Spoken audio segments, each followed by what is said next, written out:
Alright, so today we're going to be talking about the next cooldown that we could expect here in the United States, Central and Eastern United States. And so far we've already had somewhat of a cooldown in portions of Kansas, Western Oklahoma, and the Texas Panhandle due to a cold front that brought severe weather last night.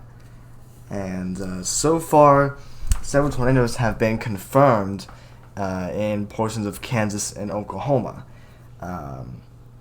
Two potentially violent tornadoes. We already know that one is very likely violent, but the other one has not been confirmed yet. But we'll see if they both get violent ratings. We don't know that information yet. That should come out eventually.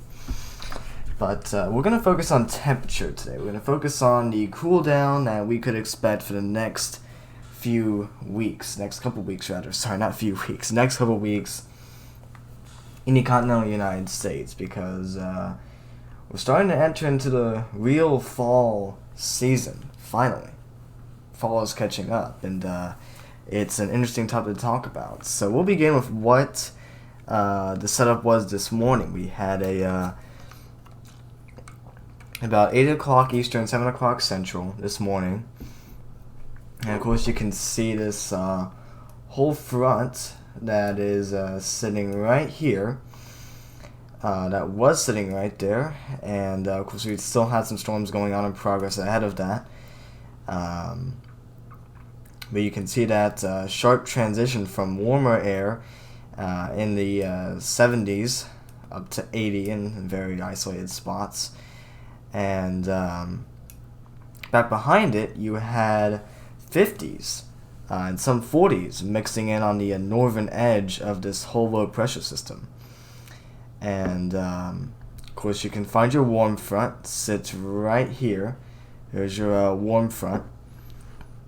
And let's go forward in time a little bit. Of course, this is roughly now. The eastern United States is warm.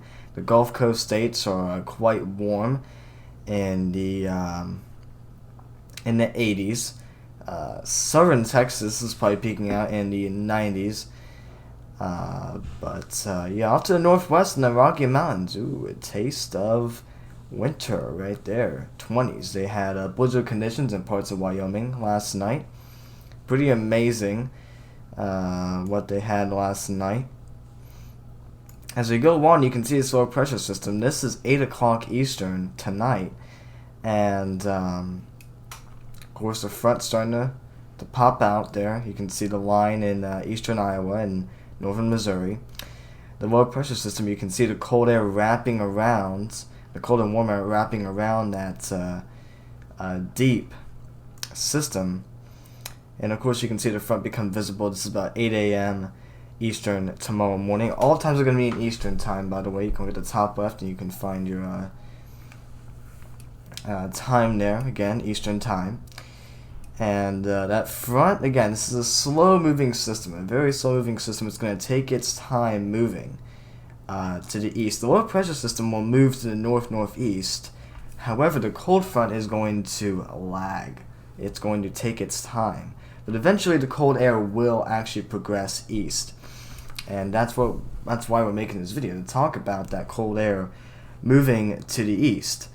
And we can see, I want to go to the north central region, and you can see temperatures here. This will be tomorrow morning. Is in the little hills here is we've got temperatures in the 20s. Off to the east in the flatter areas, the plains, the high plains, temperatures are sitting around the 40s, some 30s when you go off to the west, but quite chilly in these areas. So portions of Nebraska, South Dakota, North Dakota, Minnesota, and Iowa are going to be getting in on some of those mid-40s. Some areas are going to be in the low 40s to the upper 30s, potentially. So we'll go ahead and zoom right back out and just show the whole broad view. But you can see that the warmth is not done here in the deep deep south, portions of the Gulf Coast states and Florida and Texas. It's just heat keeps on coming, but we'll get relief eventually. We'll get relief down here sometime eventually. That slow-moving front continues off to the east, and you can see again that sharp contrast in the temperatures coming from the 60s and 70s down to the 50s. And as this thing travels on towards the east, it's not going to be as cold behind the front. It's going to slowly weaken as it moves slowly to the east. If it was moving faster, I think that the eastern United States would see a little bit better of a cool down. But yeah, it's still going to be chilly. I think at least most people will be able to actually tell the difference here in the temperature when they wake up in the mornings, and days will also be a little bit cooler as well. Instead of dealing with 80s, we could only be dealing with 70s. So there'll be difference. Let's go to the central United States, and that region here, you can see 30s are now popping up on the map. This is Saturday morning. And in Dakotas, really just the whole high plains is getting in on the 30s and 40s. Midwest is also waking up to lower to mid 40s. The upper 40s are going all the way down into Tennessee. And we can also see some 50s all the way down into areas like San Antonio, and maybe not Houston, not for Saturday morning. I don't think we're going to see those 50s go down into Houston on Saturday morning. But you can also look up to the west in portions of Colorado and New Mexico. Even the flatter areas are getting in on the some of the 40s there. But of course that front's going to keep going through. And then this is going to be 2 a.m. Eastern. You can see already mid-40s in portions of the region here. We'll go off to the eastern United States. And boom, look at that. That's going to feel nice overnight. Temperatures are going to drop like a rock. Fall like a rock, whatever the term is.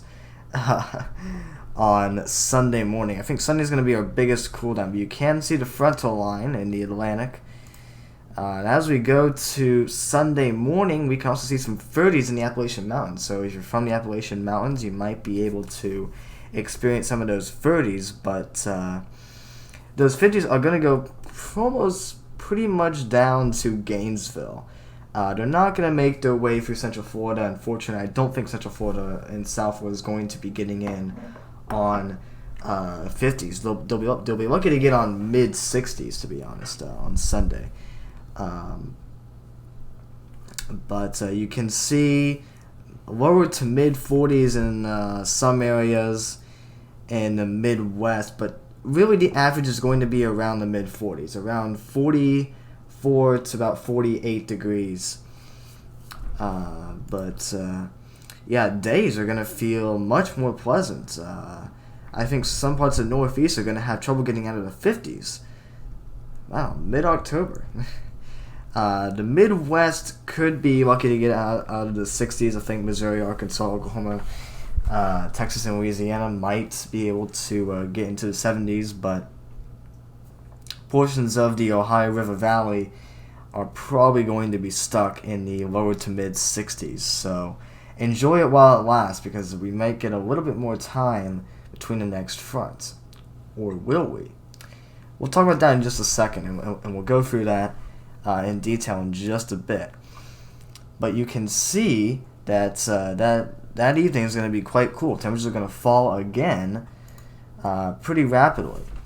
And temperatures will already be in some localized areas in the Appalachian Mountains. The Appalachian chain from from the Carolinas up to New York could be getting on some 30s overnight at about 2 a.m. And then when they wake up tomorrow morning, there it is. There might be some places in Alabama and Georgia that may see mid to lower 40s. But if you live in Florida like I do, well, too bad. I guess we'll notice a difference in the temperature, but it's not going to be as cold as like a lot of people want it down here. I think most of us here want a little bit of summer relief, but we'll get dry air, and in fact, we'll check the dew point. We'll go ahead and do that, check the dew point, and yeah, it's also going to be noticeably drier as well. You can see at those dew points, their drier air does move through, but you know, it's not going to be, that front's not going to make it all the way through, and it won't be that strong. So we'll be drier, but we're not going to be much colder. So there's that. We're going to miss out on the bulk of this front this time, but trust me, it's still early in the season. We still got the rest of fall and the rest of winter to go through. And Monday, temperature's warming up a little bit more. 70s for portions of really the east central United States, the Midwest, and the deep south, and the Atlantic coast, 70s. But I gotta say one thing though. Central Florida might be in the lower 80s, which will be one of the coldest, it feels weird to say cold, the coolest days that we've had all season. So we're hoping that this actually verifies, but also you can see that in the northeast parts of New England that they may not get out of the 40s in some spots. So again, now we're starting to get into more voodoo land where, you know, uncertainty is growing big and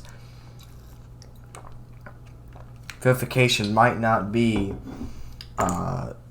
verification chances might not be all that high. And then going overnight into Tuesday, you can see that we cool down. This might be the coolest temps that we've seen in the Northeast this whole period.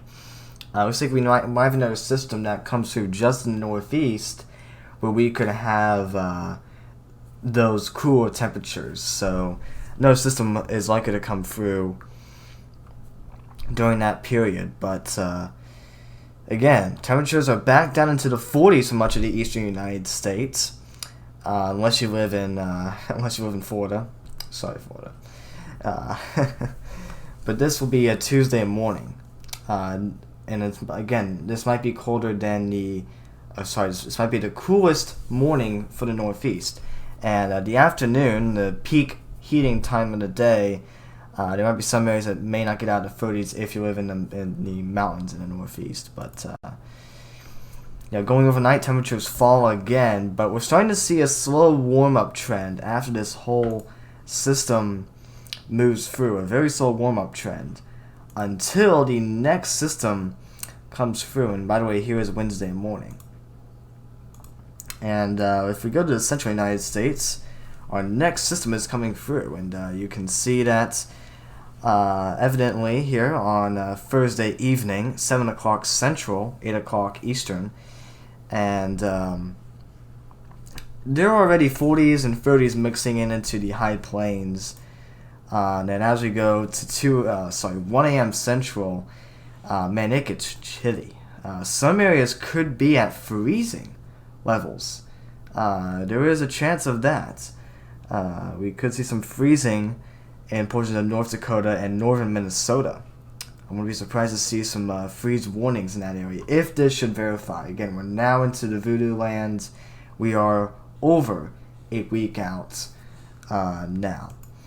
So, yeah, and this is Thursday morning. We can see that sharp front coming through. This one might be a little bit stronger than the last one. This is hour 192 on Thursday. And we can see those 30s and those freezing temperatures going all the way down into east central Nebraska, which will feel quite cool to me, at least. And daytime temperatures for that region may only be in the 40s. So, wow. But you can see that low pressure system between the triple point between Iowa, Illinois, and Missouri. And that will move east. It's still a question whether this front is going to be stronger than what we could see this weekend or not. We don't know that yet. It is a possibility, but it is just something to at least watch for now. But when we go to Friday, when this whole front pushes through here in the eastern United States, when it comes through a little bit more, there's a potential that we could see some areas in the 20s in this region. But again, we are over now 10 days out, and I think chances of us seeing this right here in the Dakotas and Minnesota and Wisconsin, I think, are pretty low. But at least just keep your eye on this thing. This is a pretty interesting pattern that we could see here going into the following weeks. So this is, again, 10 days out. It's still voodoo, but we should get more clarity on what could happen by next week. So definitely keep on watching this, but this is interesting stuff coming from the GFS. And of course, we'll also look at the European as well to show that as well. And the same kind of pattern occurs on Mondays. So could be a cool start to the week for sure. Wouldn't be surprised to see some hard freeze warnings, but we'll see if those get issued. But of course, those will only be issued once this is actually occurring, if it occurs. But also, it's not out of the question either to see some freezing temperatures in the Midwest and portions of Illinois, Indiana, and Ohio and Pennsylvania. Again, if this verifies. We are pretending that it does, and what we could see if it does verify.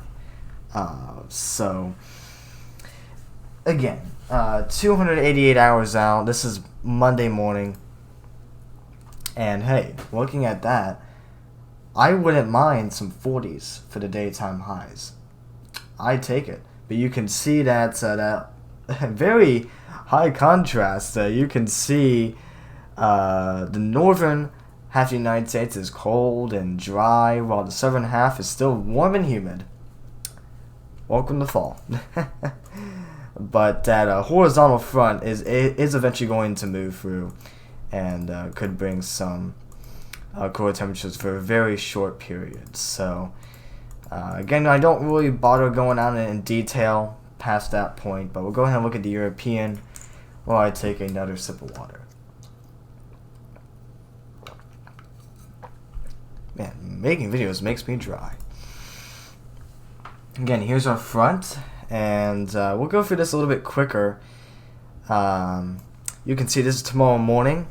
Temperatures ahead of the front are going to be in the low 70s. And again, this is the morning. This is when we can see the highest temperature contrast between the on one side to the other of the front. So we could still see some 30s and 20s in portions of the high plains for South Dakota, North Dakota, Montana, Nebraska, and Wyoming.